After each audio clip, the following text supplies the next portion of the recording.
السلام عليكم ورحمة الله وبركاته. ازيكم؟ يا رب جميعا تكونوا بخير. النهاردة ان شاء الله هنعمل مع بعض كاسات الكنافة القمر اللي انتوا شايفينها معايا دي. طعمها يجنن وشكلها يجنن وسهلة جدا، ما بتاخدش وقت خالص. تقدروا تعملوها قبل الفطار مباشرة او بعد الفطار مباشرة وتتاكل كده وهي سخنة. يلا نسمي بسم الله ونبتدي فيها على طول.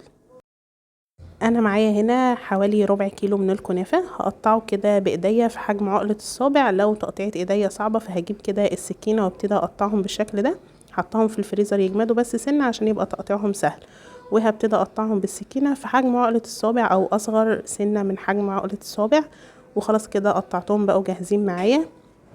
هاخدهم وعندي وok على النار فيها معلقه كبيره كده من السمنه، وهبتدي بقى انزل الكنافه بتاعتي في الوok دي.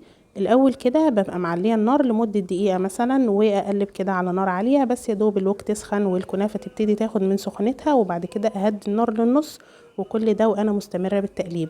وانا هنا لقيت ان التقليب في التقطيعه اللي انا مقطعاها بمعلقه واحده كان صعب، فجبت معلقتين قصاد بعض بالشكل ده، وده كان اسهل بكتير وانجز كمان.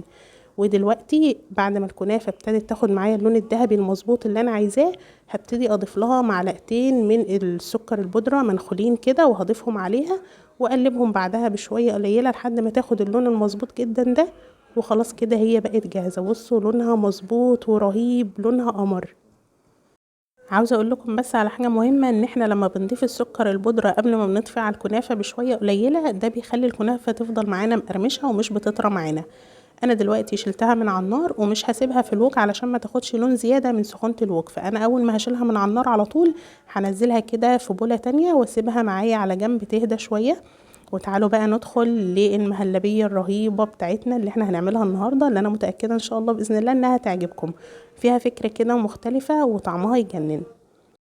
انا معايا هنا كوبايتين من اللبن، هخليهم كده في الحله بتاعتي على جنب. ومعايا هنا فص واحد من الحبهان، مش هاخده كله، هاخد نص البذور اللي موجوده جواه، وهحطهم كده في مطحنه الخلاط عندي. ومعايا هنا 3 معالق من السكر، ومعايا كمان معلقتين من النشا. واحده فيهم هاخدها كده احطها في المطحنه وهاخد عليها نص كميه السكر، والتانية هحطها في الحله كده على اللبن، وهحط كمان معلقه ونص من الدقيق. والسكر الباقي عندي هبتدي احطه كده على اللبن، وهاخد بقى السكر والنشا ونص فص الحبهان دول واضربهم كويس جدا، اطحنهم كويس جدا في المطحنه. انا حطيت السكر والنشا على نص فص الحبهان عشان يرضى يتطحن طبعا، لانه استحاله كان يتطحن لوحده، فحطيتهم عليه عشان يتطحن كده ويبقى بودره.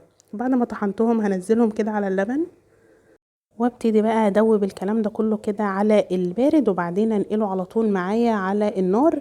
اخلي النار وسط تحت المهلبيه، وافضل مستمره بالتقليب بالشكل ده، ما اسيبش ايدي منها خالص علشان ما تلزقش من تحت او تتلسع مني.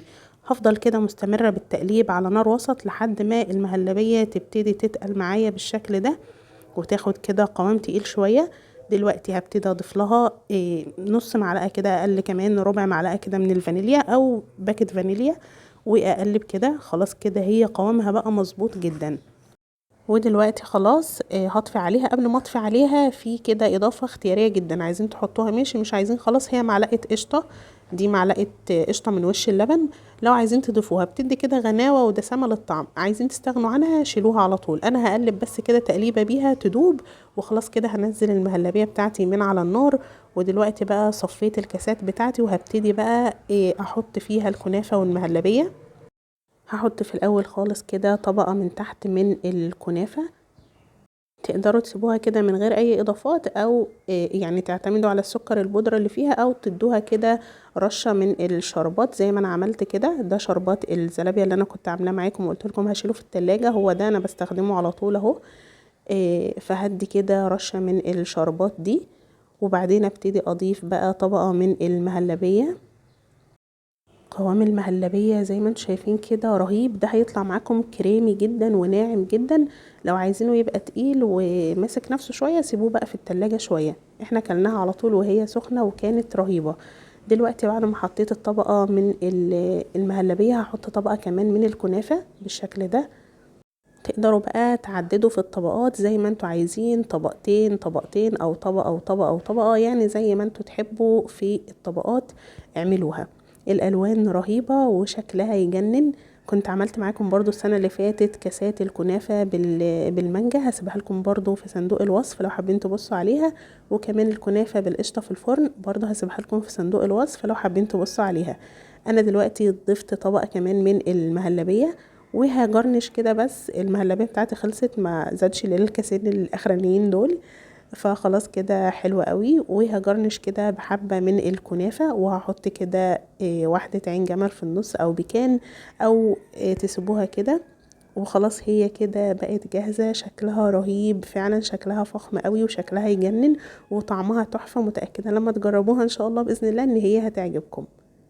هستنى ان شاء الله رأيكم فيها. وانا كده خلصت معاكم فيديو النهاردة، اتمنى يا رب انه يكون عجبكم، واتمنى انه يفيدكم. وما تنسوش ان لو عجبكم تعملوا له لايك وشير مع اصحابكم، وتشتركوا في القناة وتعملوا فولو على الفيسبوك.